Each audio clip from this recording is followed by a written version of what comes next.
Hello friends, Swati here.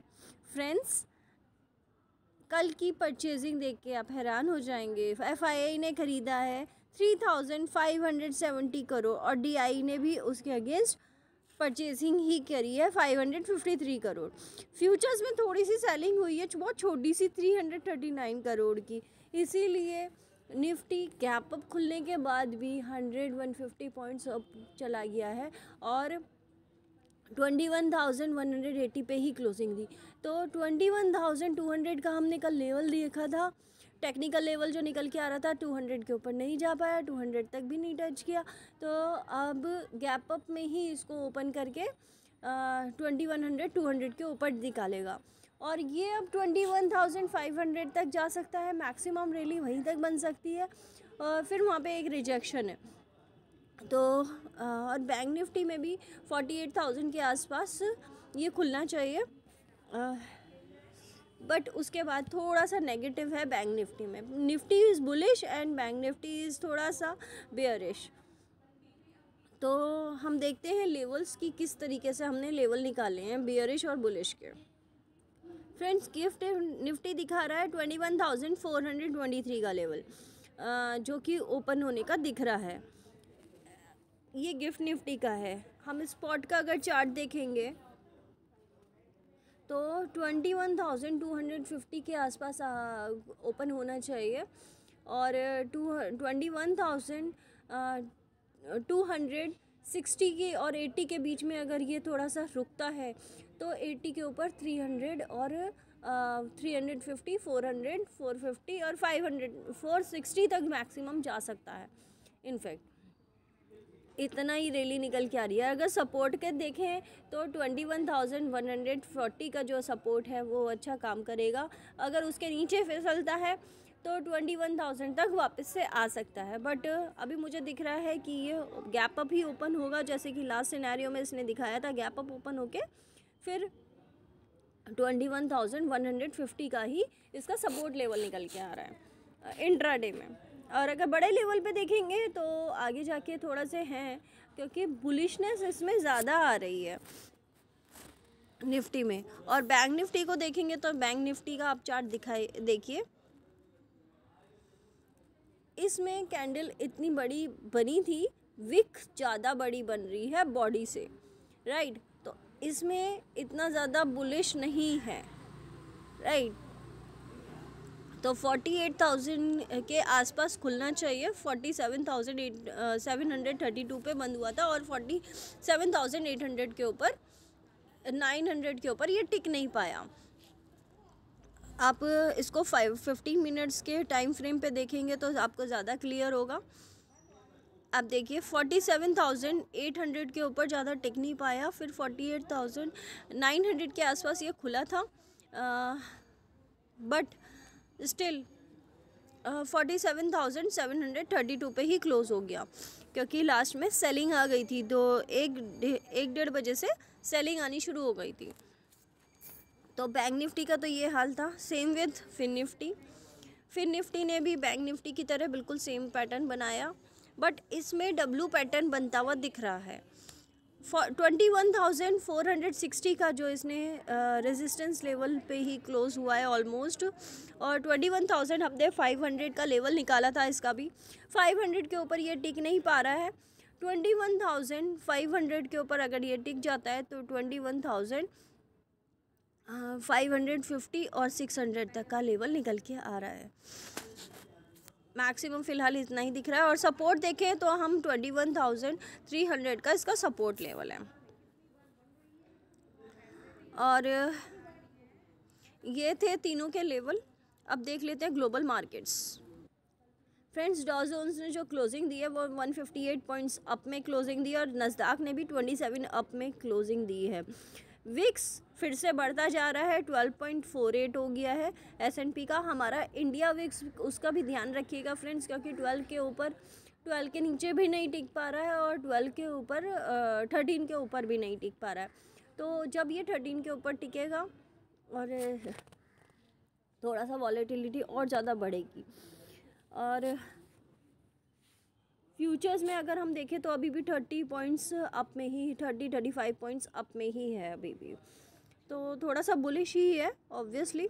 और S&P का Vicks अगर हम देखें तो 12.4 है, तो इन दोनों में ज़्यादा खास फ़र्क नहीं है स्पॉट के S&P विक्स में और फ्यूचर्स में।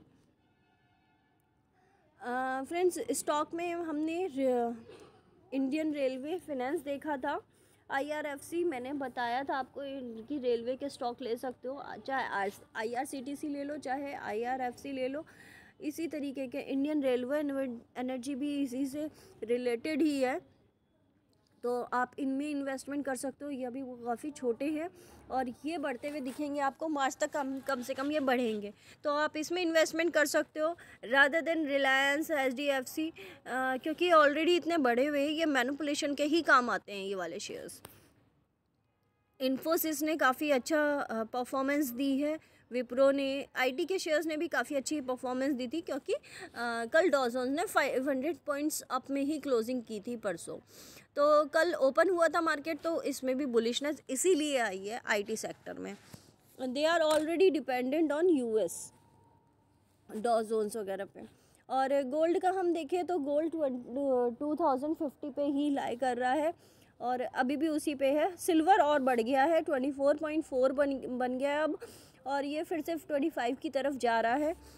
क्रूड ऑयल की बात करें तो 71.85 पे ही क्लोज हुआ है और ब्रेंट ऑयल भी 76.9 पे। ये थोड़े थोड़े बढ़े हैं पर इतना ज़्यादा नहीं बढ़े हैं।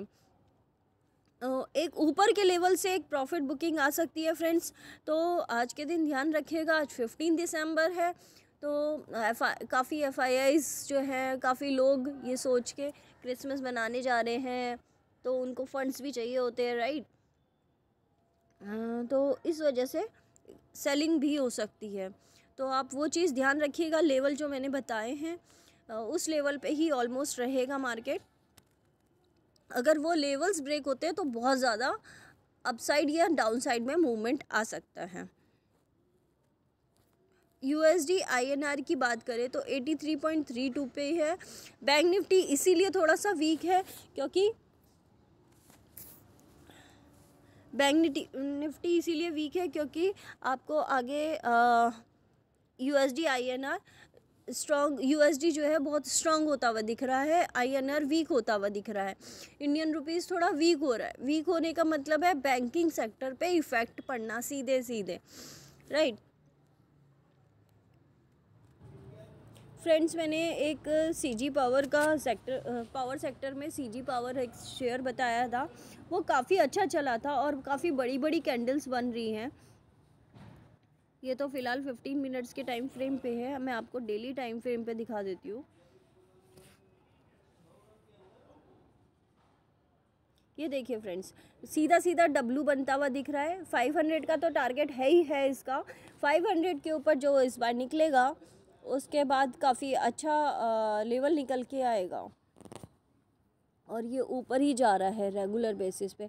काफ़ी बड़ी बड़ी कैंडल्स बन रही है इसमें भी, तो वॉलेटिलिटी बहुत ज़्यादा बढ़ती जा रही है इसमें। ये CG पावर है। ऐसे ही IRFC है, जियो फिनेंस है। मैंने स्टॉक्स बीच बीच में एक आध देती रहती हूँ मैं, बट जो मैं देती हूँ वो शॉर्ट होते हैं। जब मेरे को कॉन्फिडेंस होता है तभी मैं देती हूँ, अदरवाइज़ आप भी देख सकते हो। चार्ट मैं आपको बताती भी हूँ, चार्ट किस तरीके से निकाला मैंने, लेवल्स कैसे निकाले हैं। अगर आप वही लेवल्स अगर आपको समझ में ना आए तो आप कमेंट में मुझे पूछ सकते हो कि एक बार बता दीजिए, या आप मुझे कॉल कर सकते हो। सेम नंबर कॉलिंग का है, व्हाट्सएप का है। डिस्क्रिप्शन में सारे लिंक सारे चीज़ें दे रखी है, ईमेल ID भी है, आप किसी भी तरह कांटेक्ट कर सकते हो। तो ये है IRFC। ऐसे ही मैंने IRCTC का दिया था। IRFC ने जब अब ये सस्टेन करेगा तो ये और ऊपर की साइड जाएगा। IRCTC में मैंने 850 का लेवल दिया था, 800 ऑलरेडी पहुंच चुका है। 800 का ही लेवल था और 800 पहुंचने के बाद अब ये ऊपर की साइड ही बुलिश मूवमेंट रखेगा। हालांकि 800 से थोड़ा सा नीचे आया था, बट स्टिल अभी भी बहुत अच्छा बुलिश ही है। ये देखिए फ्रेंड्स, जितनी बार भी ऊपर गया है, जितनी बार भी ये थोड़ा थोड़ा सेलिंग आई है अच्छी खासी, तो उसके बाद फिर से बहुत और ऊपर गया है। तो ये कंसोलिडेशन ऑलमोस्ट इसका पूरा हो चुका है। अब देखते हैं फ्रेंड्स कितना और ऊपर जाता है, क्योंकि RSI देखेंगे आप 61 दिखा रहा है और अभी इसमें अभी बुलिशनेस है। थोड़ा सा कंसोलिडेट करने दीजिए, फिर और ज़्यादा बुलिशनेस आएगी। तो फ्रेंड्स ये कुछ शेयर्स थे। आपको कुछ ना समझ में आए, कोई चार्ट या आपके दिमाग में कोई स्टॉक आए तो प्लीज़ मुझे बताइए। I would love to tell you about its technicals and levels. Thank you friends, thank you so much.